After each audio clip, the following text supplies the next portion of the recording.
Hermanos amados, Jehová les bendiga. Quiero hablarles de una palabra profética que Jehová me dio, que está en Segunda de Reyes, capítulo 13.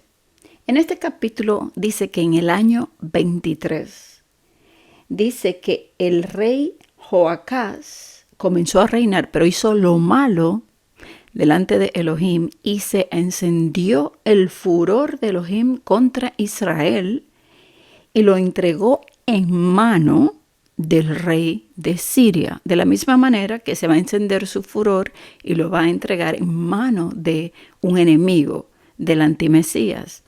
Entonces, este rey dice que oyó a Israel como el polvo y dice que los destruyó a tal punto que solamente le quedaron 50 hombres de a caballo, 10 carros y 10,000 hombres de a pie, de aquellos que eran para pelear.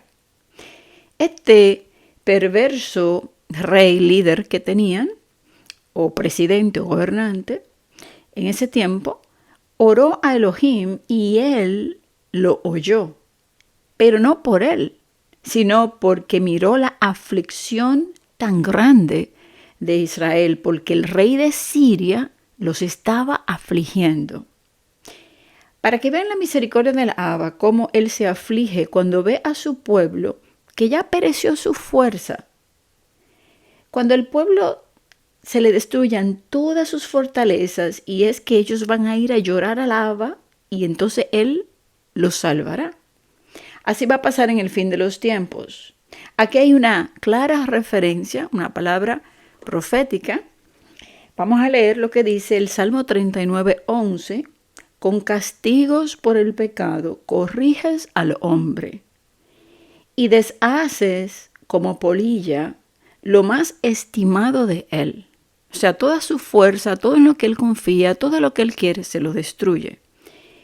Y Daniel capítulo 12, hay una pregunta sobre que ¿cuándo se cumpliría este tiempo fuerte, esta gran tribulación, tiempo como no lo ha habido ni lo habrá?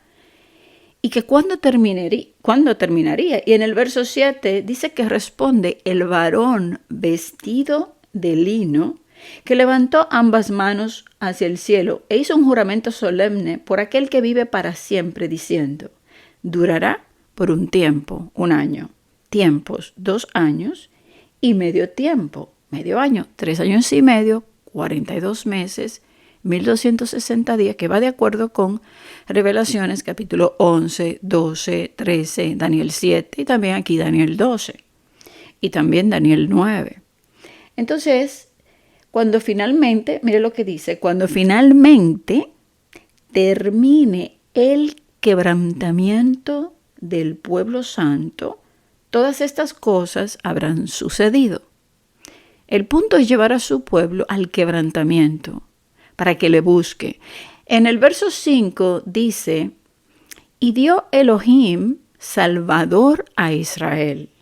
Estoy leyendo de Segunda de Reyes 13, el verso 5. Dice que ante esta aflicción y sufrimiento, él le da un salvador. La palabra allí salvador es el hebreo yashá. 3, 4, 6, 7, que es amparar, liberar, socorrer, un guardador, rescate, aquel que va a vengar, la victoria y salvación, que es de la misma raíz de Yeshua, que significa lo mismo.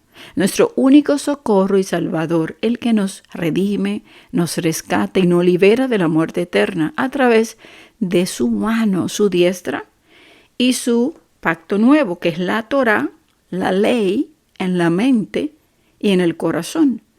Su pueblo clamará, entenderá y entrará finalmente en los vínculos del pacto cuando vea que su fuerza pereció. Eso podemos ver, ese litigio en Ezequiel capítulo 20.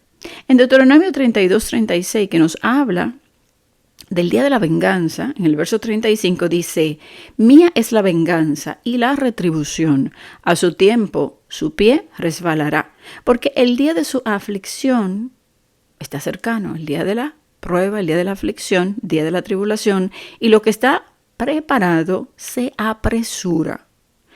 En el verso 36 dice, Adonai saldrá en defensa de su pueblo. Socorro, salvación, Yeshua sale a defender a su pueblo cuando, dice, cuando vea que le faltan las fuerzas. Adonai se compadecerá de sus siervos cuando vea que ya no queda nadie allí, ni siervo ni libre.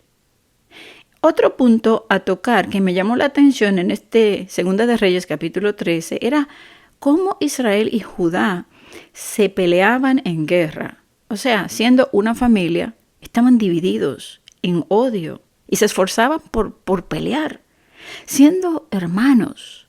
Esto me dio mucha tristeza porque el Abba debe sentir lo mismo, cómo es que los hermanos, en vez de unirse, se dividen y pelean. Y así será en este final de los tiempos. En Mateo 24 dice que se levantará nación contra nación y que se entregarán a odio y a muerte unos a otros.